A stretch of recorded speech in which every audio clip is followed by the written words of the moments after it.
Hey folks, so got a crate of records. Came wandering in the store today. Thought I'd go through it with y'all. Nothing huge here, some good titles, solid bread and butter stuff. Story behind it is the person who brought it in said they'd had it up on Facebook Marketplace for weeks. They're local. I have no idea how I didn't see that. And then they said few people asked questions, but nobody came to look. So he brought him in and tried him with me, and I bought him because there's good stuff here, you know. So we'll just go through real quick. Sabbath. This is a later repress of the first record. It is like, I mean, everybody should have a copy of this. Just to mention, I went through most of this already. Condition on the records is really nice. All VG Plus or better. Some of the sleeves are, you know, a little on the lesser side of that, but nothing crazy, nothing junky. And again, a few things here. So yeah, Sabbath, OMD's Junk Culture, Talk Talk, Color Spring, one of the best records of the 1980s in my opinion. Again, great record. This is one that's probably going into my collection.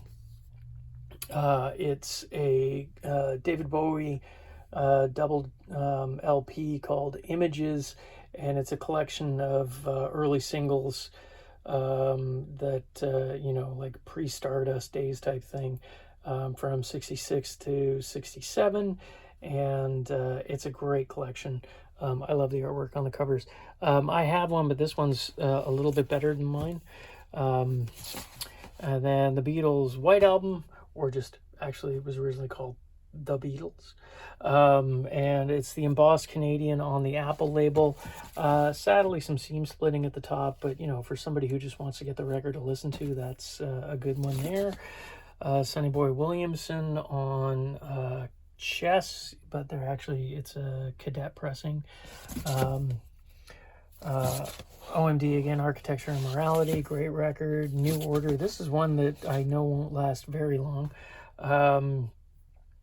Just a collection of singles, basically an EP, so 81 to 82. I think it was two, the Everything's Gone Green and the Procession singles. I can't remember exactly, but yeah, it's Canadian pressing. Grace Jones, Living My Life, Gary Newman's Pleasure Principle, Elvis Costello, Black Uhuru, another OMD. Actually, I don't think I have this one. Yeah, there's one to look into.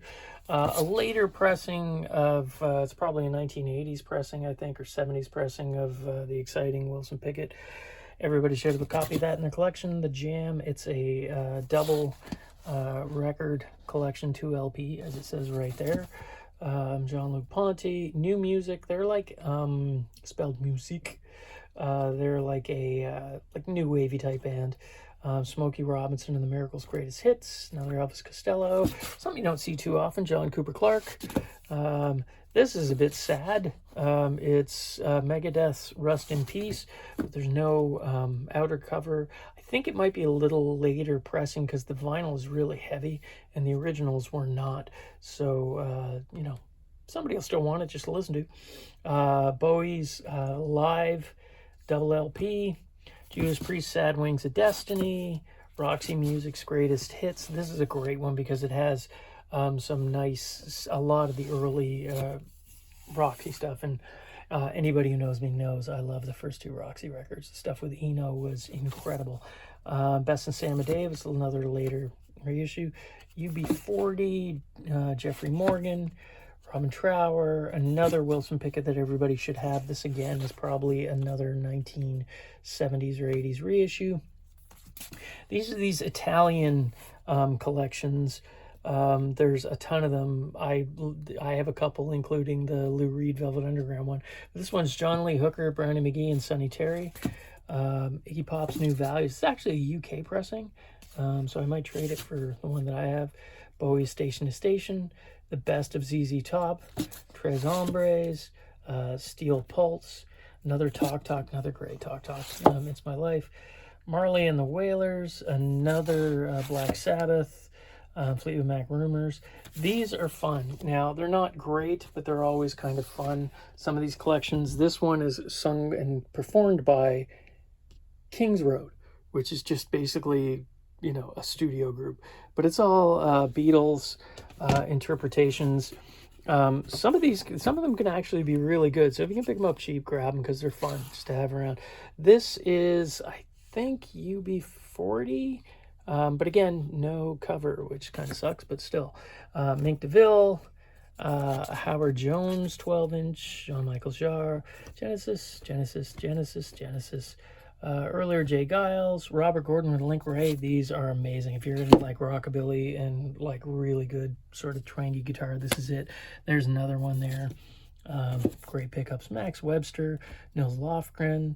Oh, that's Elvis Costello, and that looks like Ian Drury. What is this? I know I should know this, and everybody...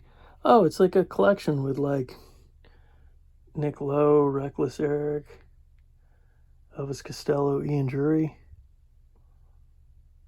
Huh, that's pretty cool. It's a nice little collection there. I don't know why I don't know. I should totally know that. People who are into like punk rock are yelling at me now. Poser! Catch a Bullet 4, Cat Stevens, Steve the Tillerman, some McCartney, Shaken Pyramids, who I've never heard of. Gordy's Gold. It really is. It really is gold. Skinnerd and the Rock Pile. Oh, I pulled these out too. So I guess Aretha Franklin, another Aretha, April Wine, Stones, ELP, and a Chuck Berry collection. There were some others that are over there that either sadly didn't have a record in them or had a record in them and no cover. And there's a Bowie Stardust in there, which kind of hurts a bit. And that's a love letter that somebody wrote in one of the records, and I pulled out. I love finding stuff like that in records. I don't know if you guys have or ever come across some sort of weird poetry or any sort of thing in records. Please put it in the comments because I love hearing about that stuff. This guy, I'm not going to read it because that's, you know, not appropriate. But it just basically sums it up that he clearly made a mistake with a young lady and wishes that he had her back. I don't think it worked out because he talks about a phone call at the end. And yeah, anyways, this concludes the broadcast. If you guys enjoy this kind of stuff, just please subscribe or tell a friend. That'd be great too. And if you like it, hit the like. But what I'm really interested in seeing actually is the comments. I love reading the comments from people, so feel free to throw one up there. And I do get back to everyone so far because I only get like 3 or 4. What are like 10 people watch these videos now? I don't know. But either way, I'm having fun. So yeah, I hope you all are able to find something good in your travels. Bye.